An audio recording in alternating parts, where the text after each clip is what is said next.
जैसलमेर की राजकुमारी उमादे जिंदगी भर अपने पति से रूठी रहीं और उनसे अलग रहीं। इसी वजह से वो इतिहास में रूठी रानी के नाम से प्रसिद्ध हो गईं। ये कहानी शुरू होती है 1530 के दशक से, जब जोधपुर के राजा राव मालदेव चारों तरफ अपने राज्य जोधपुर की सीमा बढ़ा रहे थे। उस समय राव मालदेव की छवि एक शौर्यवान और शक्तिशाली राजा की भांति थी। अपने प्रसार कार्य में राव मालदेव ने जैसलमेर पर भी आक्रमण करने का फैसला किया।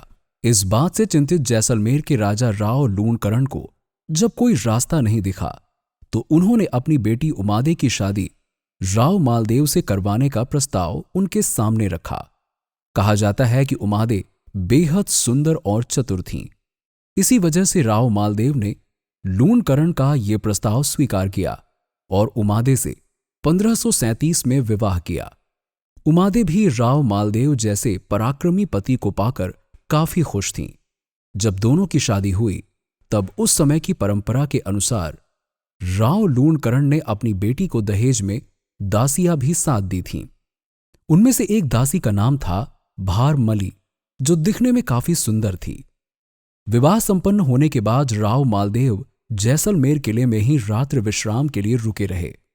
उधर उमादे अपने कक्ष में अपने पति का इंतजार कर रही थीं। लेकिन राव मालदेव अपनी पत्नी के पास जाने के बजाय महफिल सजाकर बैठ गए। शराब और मौज मस्ती के बीच वो शायद भूल ही गए थे कि उनकी नई नवेली दुल्हन उनका इंतजार कर रही है। लंबा समय बीत जाने के बाद उमादे ने अपनी दासी भारमली को राव मालदेव को बुलाने के लिए भेजा। जब भारमली राव मालदेव को बुलाने पहुंची तो शराब के नशे में धुत राव मालदेव की नजर भारमली के सौंदर्य पर पड़ी।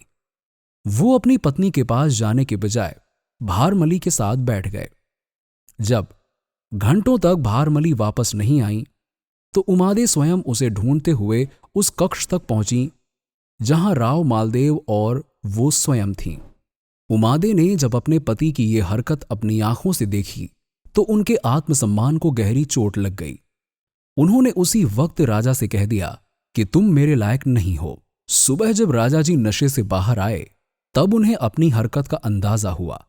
अब रानी उमादे कभी भी सूरत में राव मालदेव के साथ जोधपुर चलने को तैयार नहीं थीं। तमाम कोशिशों के बावजूद भी रानी उमादे नहीं मानी और राव मालदेव को बिना दुल्हन की अपनी बारात वापस लानी पड़ी। तब से लेकर आजीवन उमादे कभी जोधपुर नहीं गईं।